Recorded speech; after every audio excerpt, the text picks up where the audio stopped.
come with me for just a second, and I want you to... The number one question I get, and it's been the number one question or inquiry that I have gotten for years, is, Jimmy, how do I grow on YouTube? Jimmy, how do I launch a channel? How do I get to 100 subs? How do I get to 1,000 subs? What am I doing wrong? Why can't I grow? Is YouTube against me? Is it pure luck to blow up on YouTube? These are the type of questions that I get tweeted at and in the comment section and in my email all of the time. So I thought I would put together a video to help you guys get started on your YouTube path if this is something that you have decided to do. And no, there is no special formula in here that you're going to shoot up and have PewDiePie numbers, but I am going to give you some insight, some steps, and some thoughts that maybe some of these other videos that have done this didn't quite touch on. And as we get started, in the comment section, let me know what your channel is all about. As this video goes out, I will be spending some time checking the channels that people put in the comment sections as well. I'm always looking for a cool new channel to watch. And so I present to you 10 steps on how to get to 1,000 subscribers on YouTube. Step number 1.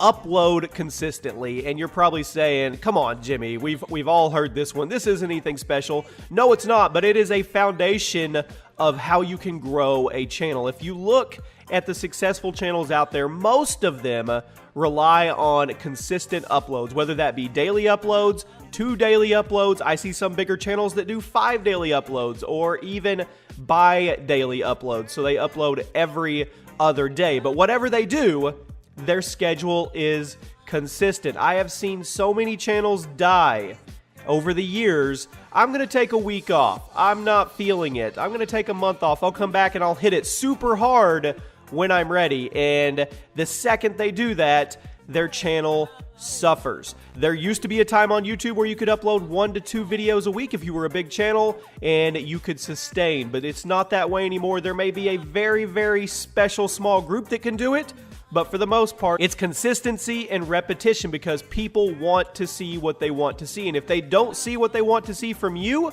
they will go find it somewhere else because there are a million other channels in line ready to hand them content if you aren't. Step number 2, and this is going to sound kind of off for a second, but hear me out on this.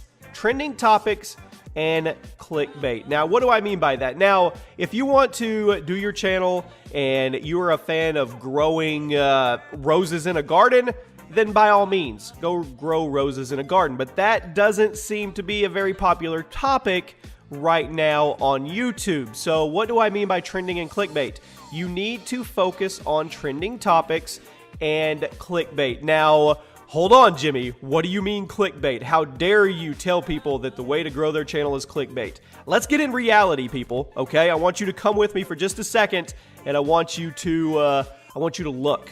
All of the big channels have figured out ways to incentivize people to click on their videos. Now, I am not saying clickbait in the terms of lying about your content, but it is a special art when you can make your thumbnail and your title coexist with the content in the video and make people want to click on it. You want them to click on it. It's no different than when somebody goes to Walmart and they go to the checkout and all of those candy bars and packs of gum are lined there at a certain level. They paid somebody to study on what certain height level and where to put those within hand's reach because people are impulsive and they will buy it. It is no different than the YouTube sub box. People are impulsive. They will click on something that they feel they want to know what's actually going on with that story behind the thumbnail. So figure out how to involve your content with trending topics that people want to watch. Remember, you want to get to 1,000 subs. You need to be putting out content that is interesting to people, and you may have your special genre that you want to do, but you got to figure out a way to mix the trending topics with your content. And with that, you need to know how to title and how to actually clickbait. I hate the word clickbait because it's more about creativity. The ones that are clickbait that are bad are the ones that just they give you false information. There's nothing in context with their content relevant with their thumbnail and title. Those are bad, but somebody that's creative to get you to click on a video with a cool thumbnail and a title that is relevant, to me, that is perfect. If you guys would like a focused video on exactly that, how to title, tag and thumbnail your video. And there is, but people these don't channels. Yes, there are no spin of this. You have to have clarity and you have to have consistency and not let anything affect you or bother you. All you can focus on is your reality, your little bubble of what you're doing with your YouTube. You can't judge you versus somebody else. Step number 4, and this goes without saying, everybody knows this, but I have to put it in there just in case there is somebody that isn't aware of it. Equipment.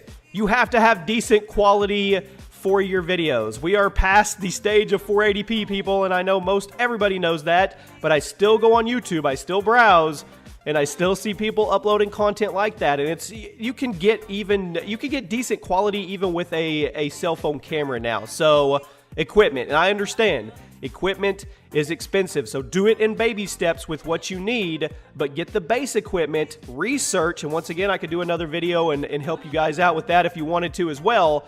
But there is equipment out there that is affordable. You don't have to go out and get the $1,000 mic that your favorite YouTuber has, or this amazing camera that this guy has. There is equipment out there that you can use that is affordable. So budget shop. There is nothing wrong with budget shopping. I know you want to have that gaming setup or that YouTube setup and let everybody see it, but that's for a different time. That's for down the road. Don't focus on that right now. Step number 5. There are no original ideas. Well, there may be occasionally, but they're very, very rare. Most ideas have been used and reused and rehashed and turned around and manipulated into something else, and that's okay. They aren't really around anymore because we're on the internet. We have access to everything, but it is okay for you to put your spin on a popular idea. There is nothing wrong with that. Forget all the people that say, oh, don't copy his content, or you're just doing what he did. If you see something fun like a top 10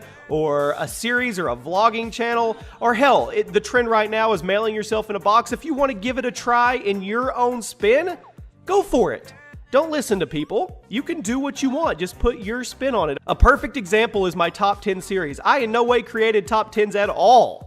Wasn't even close to the first person, but what I did was put my spin on it and made it a community feel with Twitter. So that's how I've done my top 10s on Sundays. I involve Twitter, they get to be showcased in the top 10s, and that is my little spin on top 10s. You guys can do the same thing. There is nothing wrong with taking an idea and putting your spin on it. Step number 6, don't battle sub boxes during prime time. What I mean by that is there is a prime time for YouTube for most people. It's usually between 1 p.m. to about 4 to 5 p.m. depending on your time zone. That is when the bulk of the videos go up. As a small channel, don't battle that primetime sub box placement. You're not going to win. You're just going to get swallowed up. So check your analytics, dive into your analytics, see who's watching, see when they're watching, and then upload off a time that you can get away with. It's not during prime time. Go during an off-peak time. Now, you may not get as many views, okay? But you will be able to get out there a little more because you aren't saturated during the prime time that most of your bigger YouTubers are uploading. So I would suggest in the evening, or depending on your time zone in the morning, just try to work your way around the prime time of sub boxes, because you will get swallowed up, you'll get frustrated, and nobody will see your content. Step number 7, interact. And this goes without saying, but I'm going to say it anyway. Reply to comments, tweets, anything that you can do to show these people that are taking 5 minutes out of their day to engage with you in a busy, busy world where things are going fast. Show them that you actually care. Engage with them. That is one thing I have always done and I will continue to do, is engage with my viewer base. It is the most important thing because they're there for you. You need to